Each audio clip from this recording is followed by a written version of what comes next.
Sa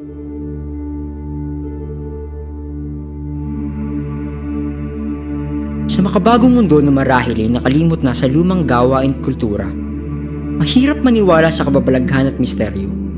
Ngunit kung ating babalikan at sasaliksikin, may mangilan-ngilan pa rin ang tila naniniwala at isinasagawa ang kanilang lumang gawi at nakasanayan. Isa sa misteryo na bumabalot sa luma maging sa modernong panahon ay ang tila nabuo ng gawi ng paggamit ng anting-anting. Marahil sa iba ay hindi ito kapanipaniwala. Ngunit buksan natin ang ating kaisipan tungo sa pananaliksik ng katotohanan sa likod ng agimat.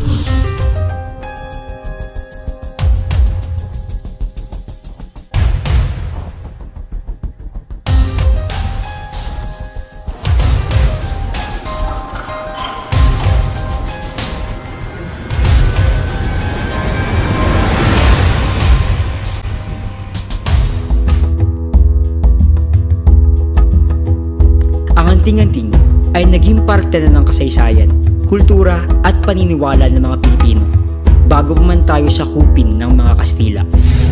Maniniwala ka ba na sina Emilio Aguinaldo, Andres Bonifacio, General Antonio Luna at maging ang mga veterano ay gumamit ng anting-anting? Barangay Santa Lucia, Dolores, Quezon. Itinuturong lugar malapit sa bundok Banahaw, kung saan bihasa at tila lagana pa rin ang pagsulpot ng iba't ibang uri ng anting-anting. Ayon sa sabi-sabi, nangangailangan ng iba't ibang orasyon na nanggaling pa sa kanilang mga ninuno upang mapanatiling epektibo ang espesyal na dulot ng kanilang agimat. At dito nga namin nakilala si Kaaning. Pakinggan natin ang kanyang kwento at karanasan sa paggamit ng anting-anting. Nung mission ako ng Banahaw, dito ko na pinag-aralan kung ano talaga anong klaseng anting. Kasi maraming klaseng anting eh. Maraming klaseng anting.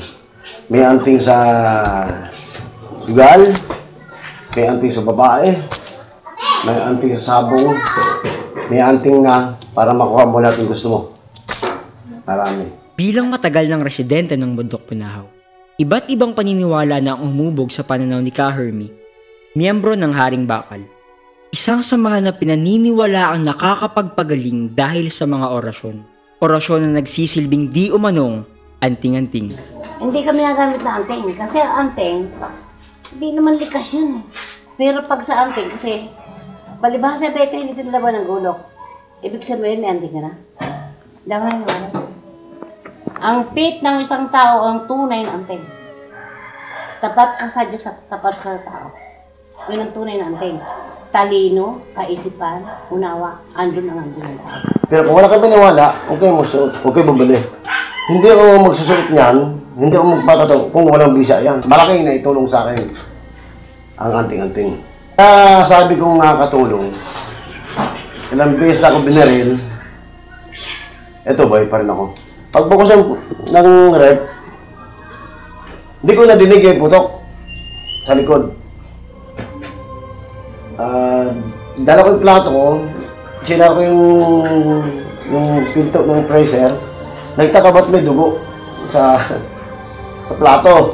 Di pinasa ulit yung rep, baka kako sumabog yung ilaw. Wala. Paglingkod, naramdam ko yung pak-pak na may iyabag. Paglingkod ko, pak, ito tama. Di ko alam may tama na pala ko nito. Pagpasok sa bahay, inago ko yung baril. Hindi ko nakabot yung baril. Na isang pinto. Tinaman ako, todo. Dapas ako. Dala ko anak sa ospital. Alam yung tama ko ha. Sabi ko sa doktor na yan. Kasi malakas pa naman ako. Namatay yung baga. Sa kabilang banda, naririto naman ang panig ng simbahang Katoliko ukol sa anting-anting. Yun ang isa sa tinututulan ng simbahan. Bakit hindi naniniwala ang simbahan sa mga anting-anting? Sapagkat kapag sasabihin ng ibang mga Pilipino, wala namang mawawala kapag ikaw ay naniwala sa mga anting-anting. Yun ang mali sa paniniwala ng mga Pilipino. Bakit? Sapagkat pag ikaw naniwala sa anting-anting, pero nawawala. Ano yun? Nawawala ay yung pananalig mo sa Diyos. Yun nga, dala ng katapusan ng kaalaman ng tao. Kung makikita natin, siguro yung mga orasyon na hawak nila, yung orasyon na sabi ay binabasa nila, ayun ay nagpasalinsaling.